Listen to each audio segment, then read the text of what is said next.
Within Xylos's whispering labyrinth, Spaceport Manager Marcus Thorne found his meticulous order shattered by the Verdani Zylia and her rogue Cinder-Blooms, igniting a desperate alliance amidst ancient secrets and the threat of interstellar war.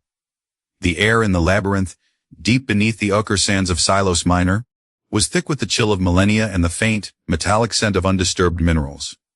Light panels, jury-rigged by the archaeological team, Marcus was reluctantly overseeing supplies for, cast long, dancing shadows along corridors carved by unknown hands, their walls covered in glyphs that defied easy translation.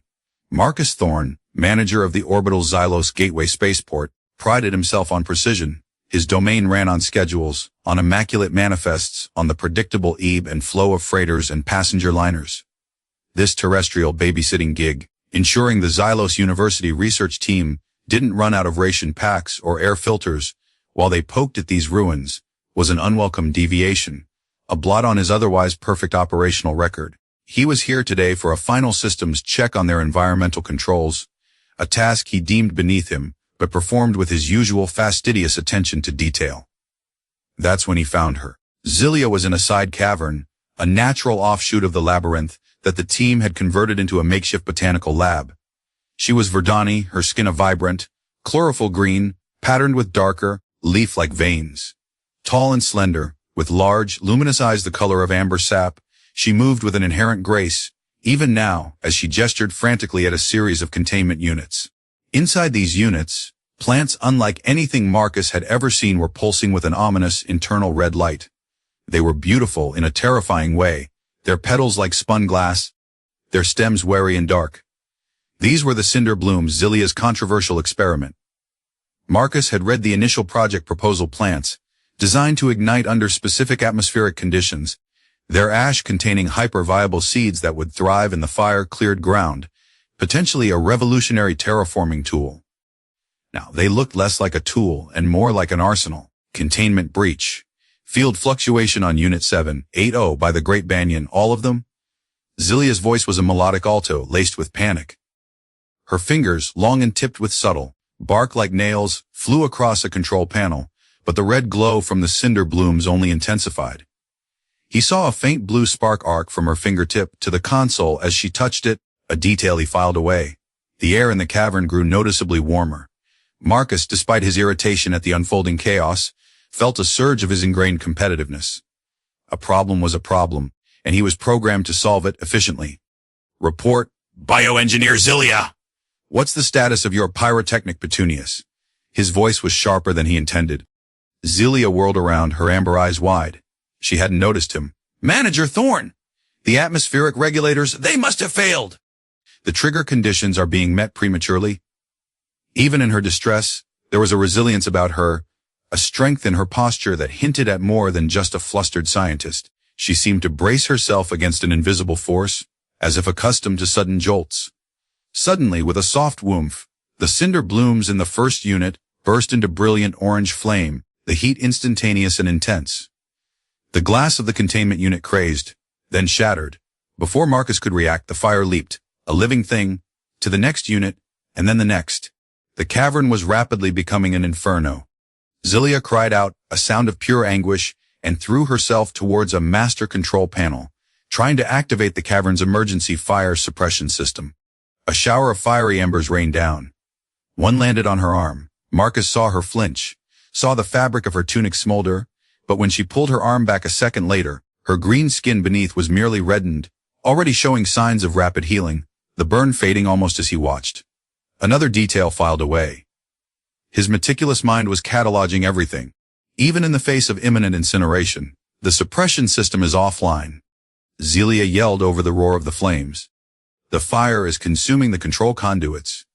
She slammed her fist on the useless panel, and again Marcus saw that faint blue bioelectric spark jump from her knuckle to the scorched metal. This wasn't just panic. This was a system failing spectacularly, and Zylia, the creator, was watching her creation turn monstrous. Marcus grabbed a universal fire suppressant canister from an emergency locker, his movements economical and practiced. The main labyrinth corridors have heavy blast doors. We need to seal this cavern off before it spreads.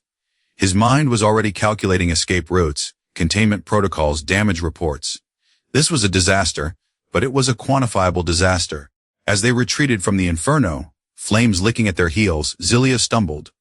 Marcus, acting on instinct honed from years of managing chaotic docking bays and preventing near collisions, caught her arm, pulling her upright. Her skin was surprisingly warm, her grip strong. They sprinted towards the cavern entrance. The roar of the Cinder-Blooms, a hungry beast behind them. The heat was searing. Marcus felt his own skin prickling, his lungs burning with superheated air. He slammed his hand on the door control. With a pneumatic hiss, a heavy plasteel door began to descend, slowly, agonizingly slowly.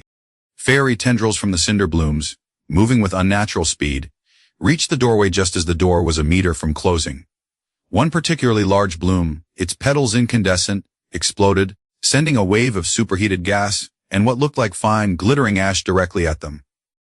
Zylia cried out, instinctively shielding her face, bracing for an impact that would have flattened a lesser being.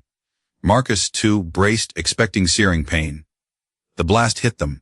He felt the heat, the pressure, but the searing pain he expected from the ash didn't come. He coughed, waving smoke from his face, and looked down. His uniform was singed, his skin red, but the glittering ash that coated him, that should have been burning into his flesh, felt inert. Cool. He looked at Zylia. She was patting out small fires on her clothes, her rapid healing already mending minor burns. She stared at him, then at the ash on his arms, her amber eyes wide with disbelief. You're not burning, she whispered, astonishment overriding her fear. The ash seeds, they should be embedding, igniting on contact with organic material. That's their propagation mechanism. Marcus brushed some of the ash off. It felt like harmless dust, apparently, he said, his voice tight. Your killer flowers have a design flaw when it comes to irritating spaceport managers. His mind was already racing. Immunity. How? Why? The blast door finally sealed with a resounding clang, plunging them into the relative dimness of the labyrinth corridor. The distant roar of the fire was now a muffled thunder.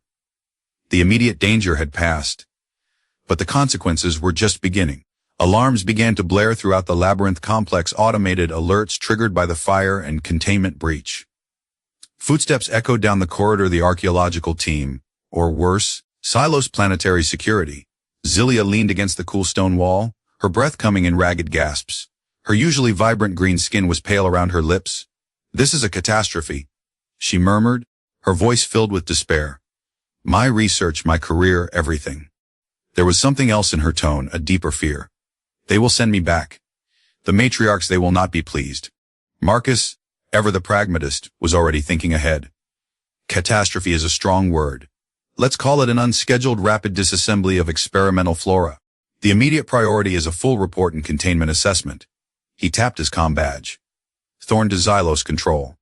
We have a code red fire incident in Labyrinth Sector Gamma 7. Research cavern compromised.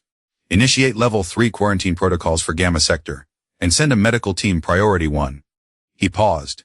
One of the lead researchers, bioengineer Zylia, may require observation. I seem to be unaffected by the primary combustion agent.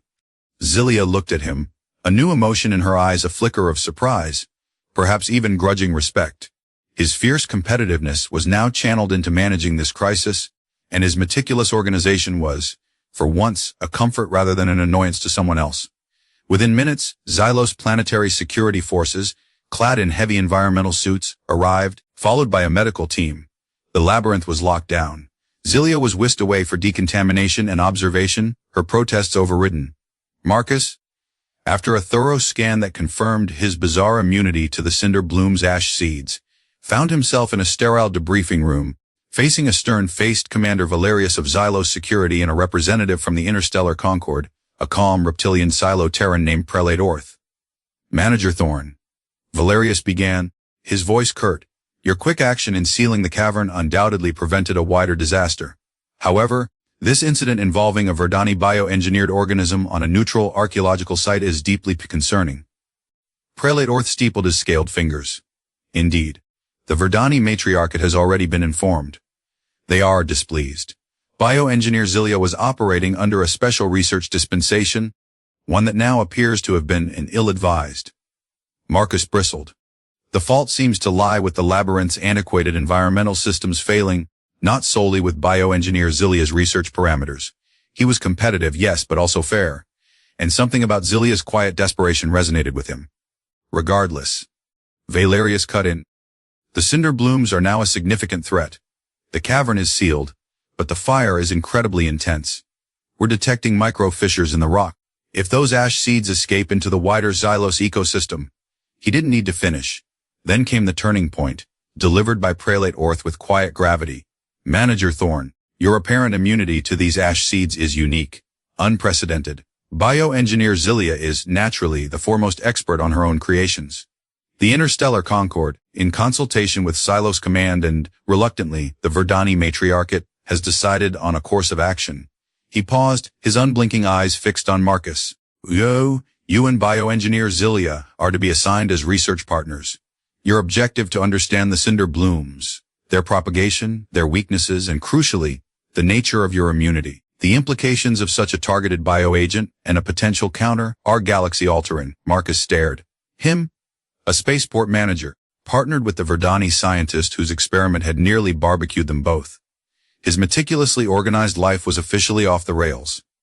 With all due respect, prelate, Marcus began, my expertise lies in logistics and operational management, not xenobotany or immunology.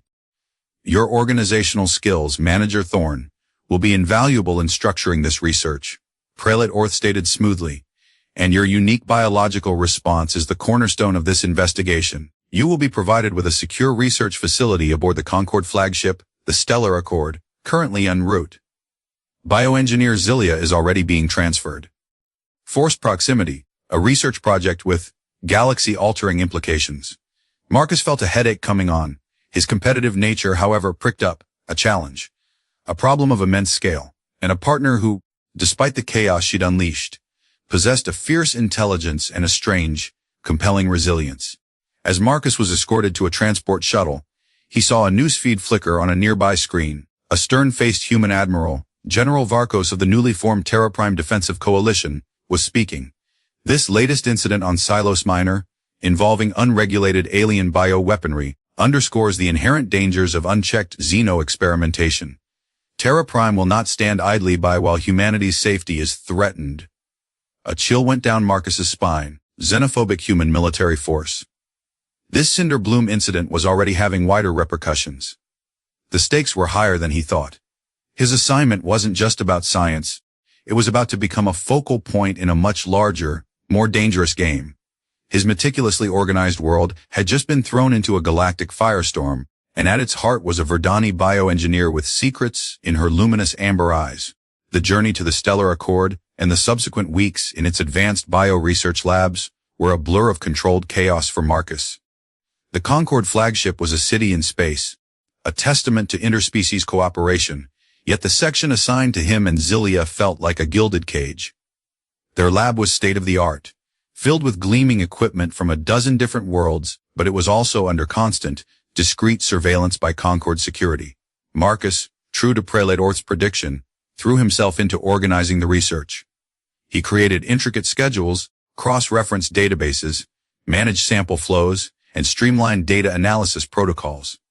His fierce competitiveness found an outlet in trying to understand the Cinder-Blooms faster, more thoroughly, than anyone else could. Zylia, initially withdrawn and defensive, slowly began to respond to his structured approach. Her brilliance was undeniable. She possessed an intuitive understanding of biological systems that bordered on preternatural. But her methods were often erratic, driven by flashes of insight rather than systematic progression. Marcus's organization provided the framework her genius needed to flourish. He'd find her hunched over a holographic display, muttering in Verdani, her fingers tracing complex molecular structures in the air. Often, a faint blue shimmer would emanate from her fingertips as she interacted with the Verdani-designed sections of the lab equipment, coaxing data streams or initiating complex simulations with a speed and precision that baffled the human technicians assigned to assist them. Her bioelectric savant abilities were becoming more apparent, though she never spoke of them directly. The Cinder-Blooms are more complex than I initially designed, she admitted one cycle, staring at a magnified image of an ash seed. Its crystalline structure was intricate, almost sentient in its complexity. They seem to be adapting. The fire in the labyrinth cavern, it's not dying out as it should.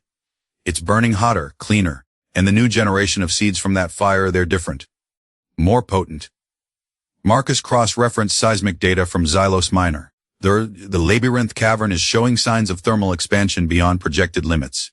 If it breaches fully, it could ignite the primary chrysomethane deposits in Xylos Minor's crust. Zylia finished, her voice grim. The entire moon could become a cinder-bloom inferno. The pressure was immense.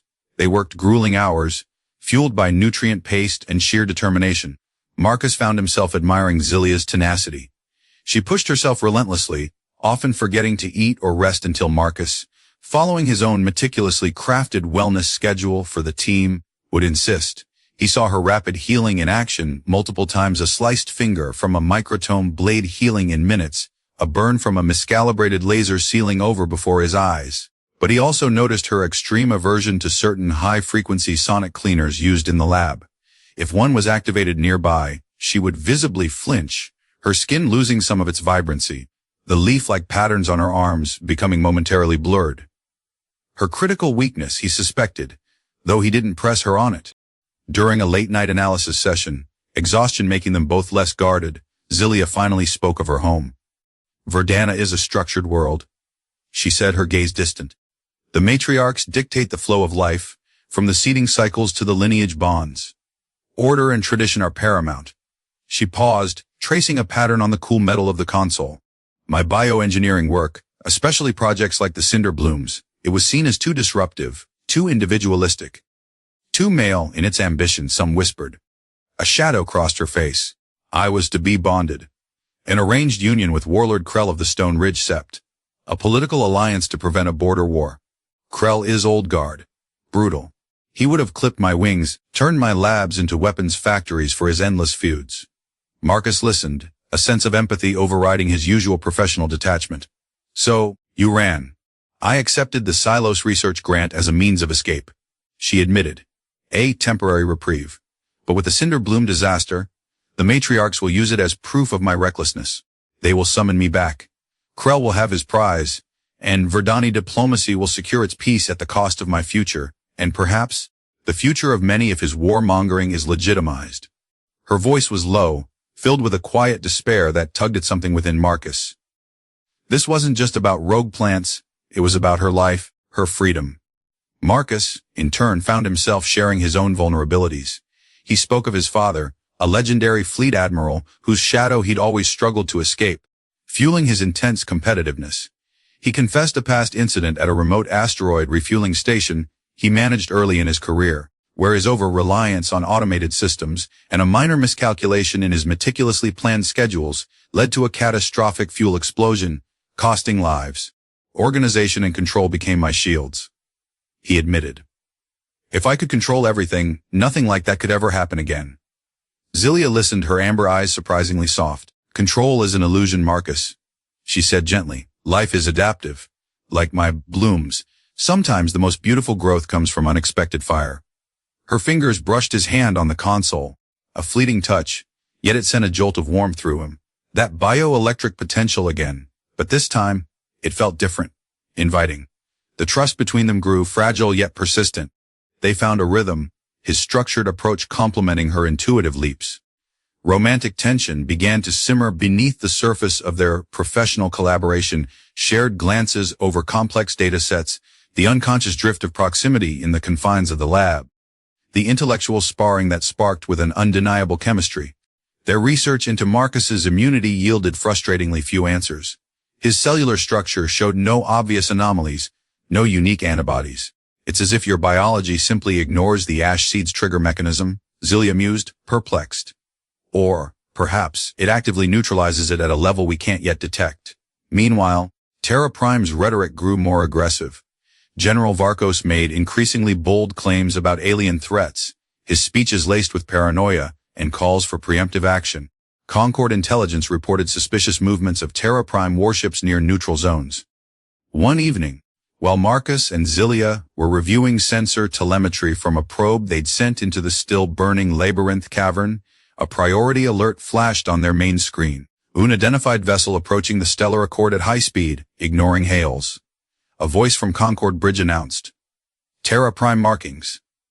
Before they could react, the flagship shuddered violently. Red alert klaxons blared. We're under attack.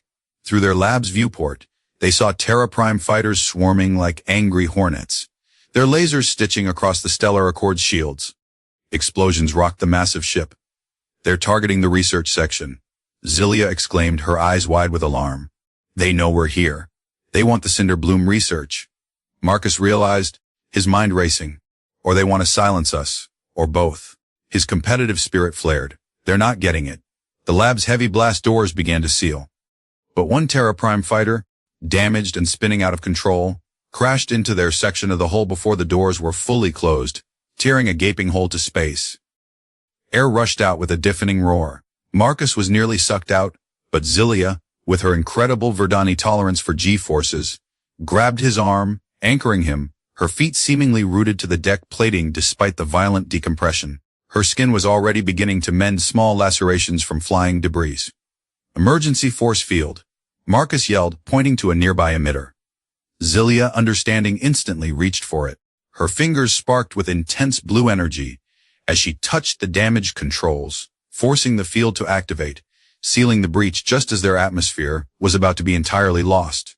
She slumped against the console, panting, the bioelectric effort clearly draining her. "They're boarding," a frantic voice announced over the comms. "Terra Prime commandos in Research Sector Gamma." "That's us," Marcus said grimly. He grabbed a heavy-duty sample cutter, its monomolecular edge gleaming.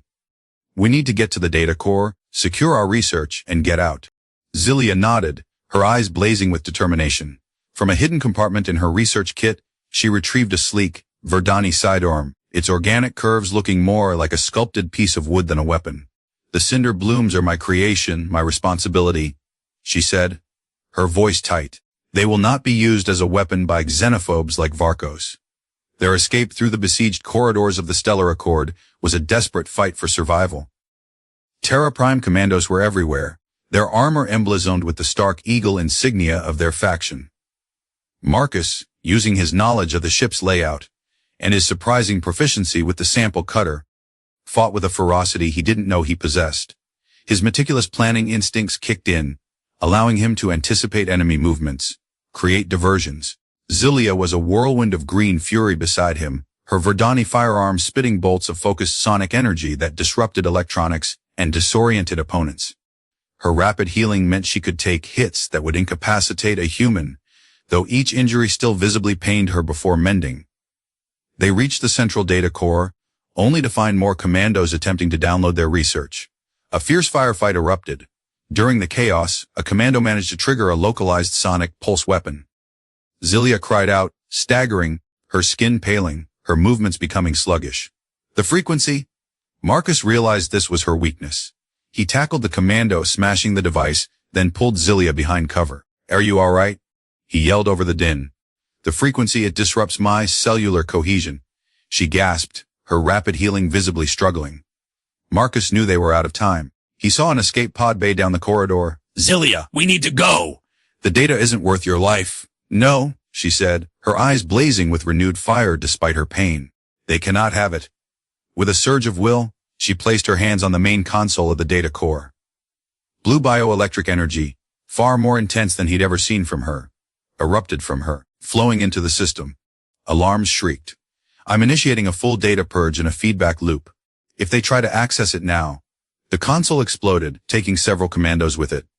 Zylia collapsed, her Verdani weapon clattering to the floor. Marcus scooped her up. She was terrifyingly light. He raced for the escape pod, bullets pinging around them.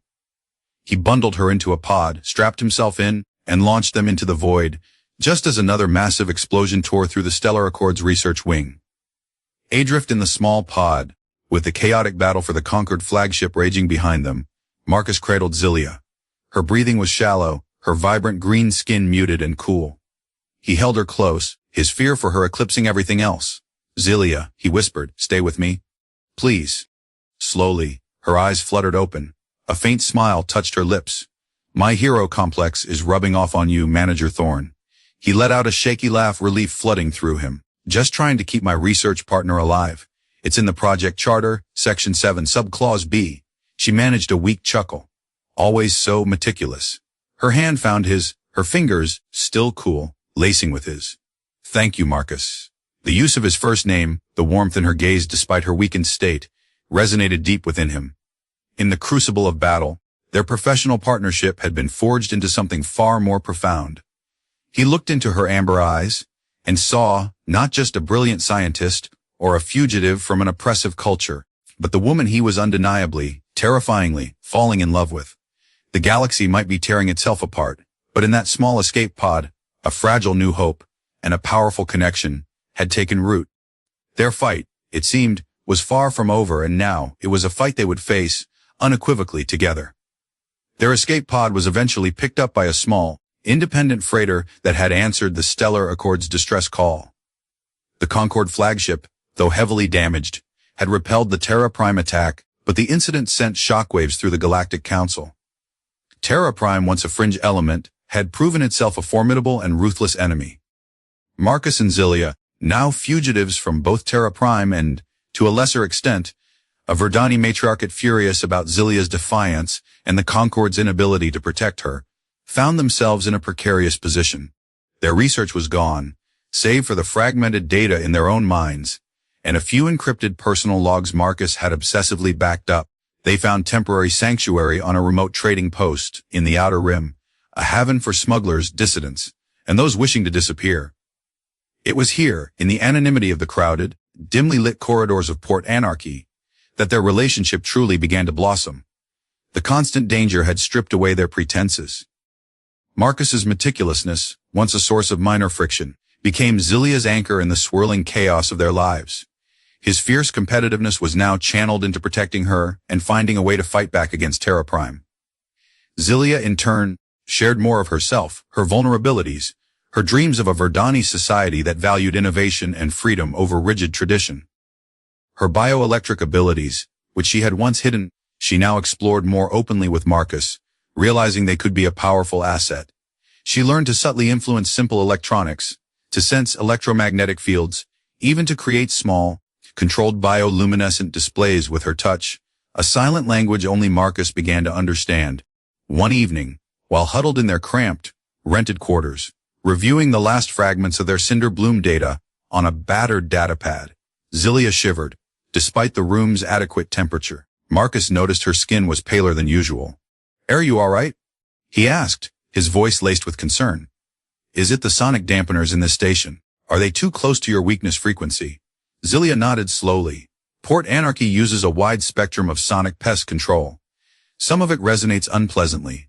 It slows my healing, makes me vulnerable. She looked at him, her amber eyes shadowed. "This is my critical weakness, Marcus. A specific range of sonic frequencies can unravel my cellular regeneration. Prolonged exposure, it could be fatal." Marcus took her hand, his thumb gently tracing the leaf-like patterns on her skin. "Then we'll find a way to shield you. I'll reconfigure the environmental controls in our quarters, build a dampening field if I have to." His organizational mind was already at work, formulating plans. She leaned her head against his shoulder. "You always have a plan, don't you?" "It's how I cope," he admitted. "Especially when what I really want to do is," he trailed off, then met her gaze, his heart pounding, "is keep you safe, because you've become incredibly important to me, Zylia." Her eyes softened, and a faint blush of deeper green spread across her cheeks. "And you to me, Marcus." She lifted her hand, her fingers glowing with a soft, golden bioluminescence, and gently touched his face. The light was warm, comforting. "You see past the Verdani bioengineer, past the fugitive. You see me." He leaned in, and their lips met, a kiss that was both hesitant and deeply passionate, a culmination of shared danger, dawning trust, and undeniable love. It tasted of desperation and hope, of stardust and the silent promise of a future they would fight for together. Their respite was short-lived. News reached them that Terra Prime, under General Varkos, was escalating its campaign. They weren't just attacking military targets, they were targeting symbols of interspecies cooperation. Their latest objective, according to whispers on the shadow networks, was Concorde Station, a massive, jointly built orbital city that served as the very heart of the Galactic Council and a beacon of unity. And the method of its destruction. A newly activated star-killer base, Nova Prime, hidden deep within the unstable Tartarus Nebula. "We have to warn the Concorde," Marcus said, his mind already racing through logistical challenges. "But who would believe us? Two fugitives with a wild story about a secret superweapon." Zylia's eyes narrowed. There is a legend, an old Verdani tale, of a creature called the Oracle Worm. It lives in the deep caverns of a forgotten moon, Xylos Epsilon, not far from where the Cinder-Blooms first ignited. It is said to perceive all threads of time, to predict the future with perfect accuracy.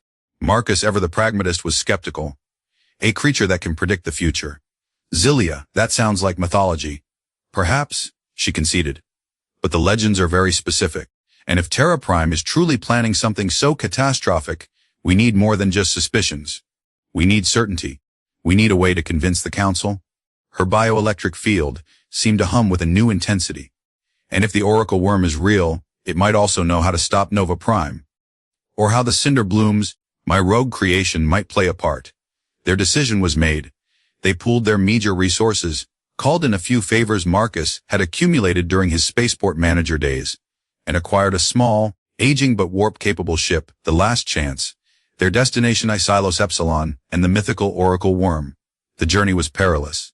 They had to dodge Terra Prime patrols and bounty hunters, sent by the Verdani matriarch at Zylia's arranged betrothed, Warlord Krell, had apparently put a substantial price on her return. During one harrowing escape from a Terra Prime destroyer, Marcus pushed the Last Chance's engines to their breaking point, executing high-G maneuvers that would have incapacitated a normal human crew.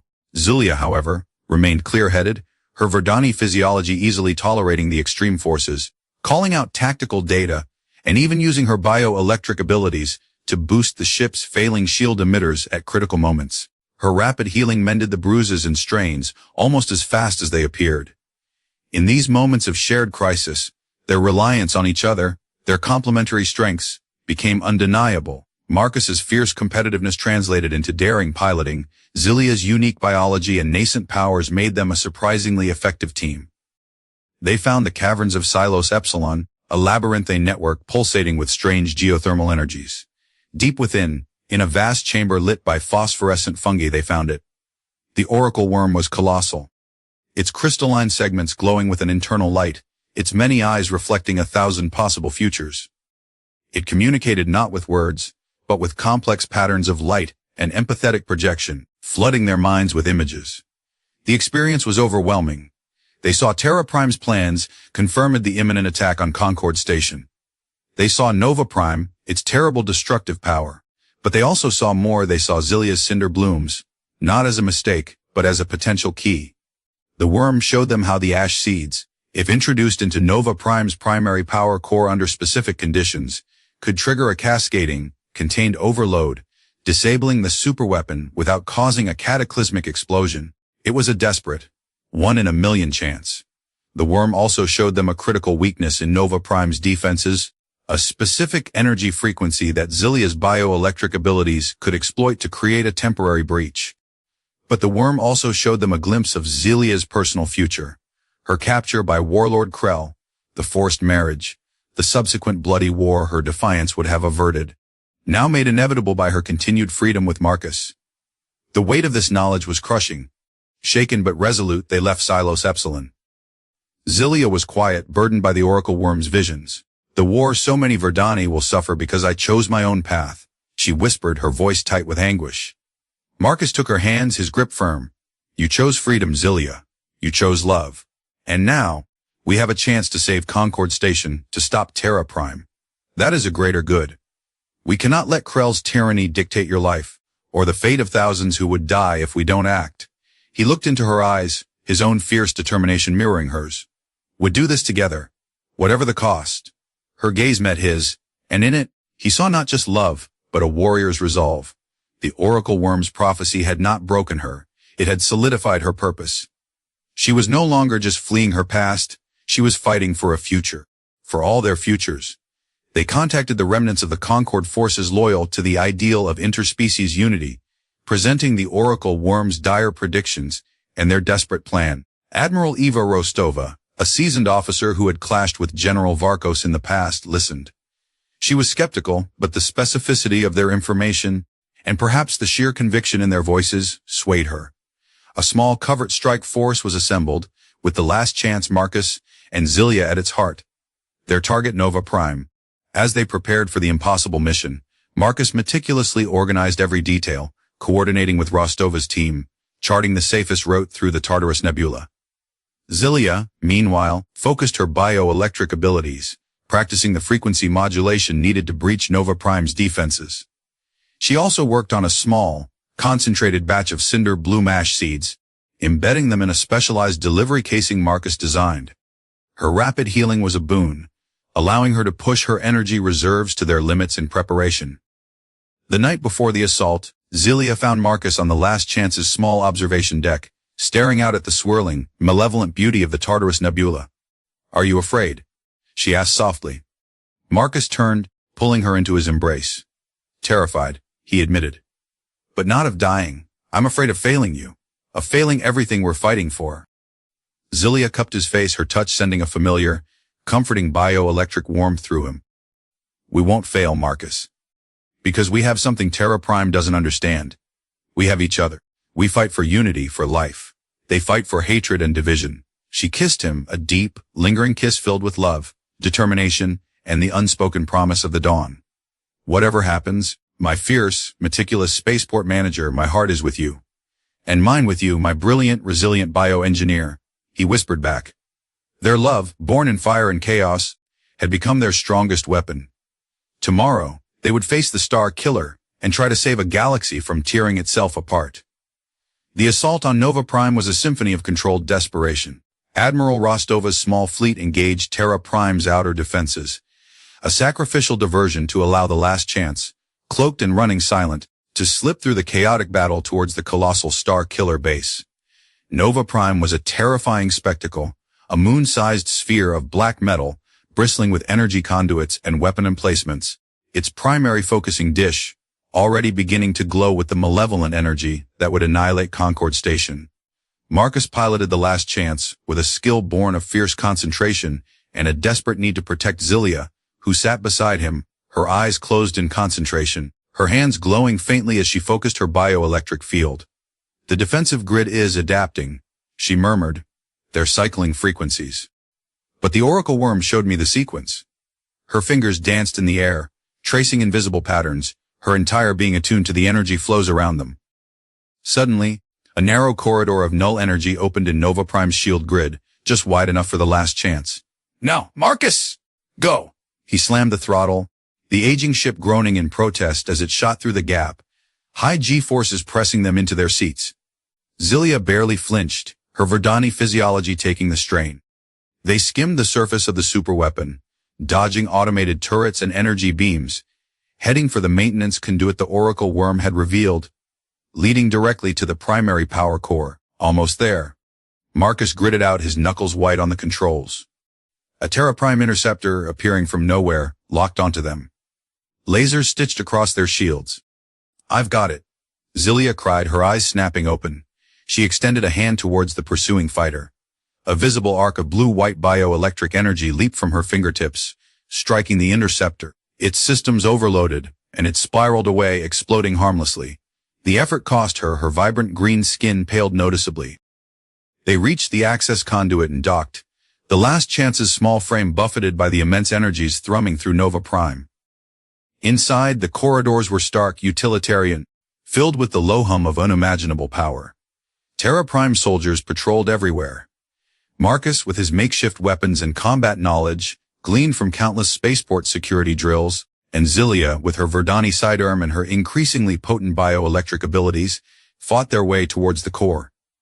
Marcus's meticulous planning had anticipated choke points and patrol routes, while Zylia's ability to sense and disrupt electronic systems gave them a crucial edge, disabling surveillance cameras and automated defenses.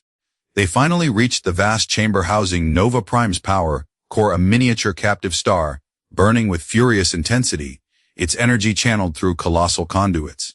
General Varkos himself was there, overseeing the final charging sequence, his face a mask of cold, fanatical triumph. Concord Station was minutes from annihilation. "Fools!" Varkos snarled upon seeing them, his voice amplified by the chamber's acoustics. "You cannot stop the inevitable cleansing. The galaxy will be purified." He raised a heavy energy rifle. "Your purification is genocide, Varkos!" Marcus yelled, laying down covering fire while Zylia prepared the Cinder-Bloom ash seed casing. The battle was desperate. Varkos was protected by elite guards, and the chamber itself was a death trap of arsing energy and shifting platforms.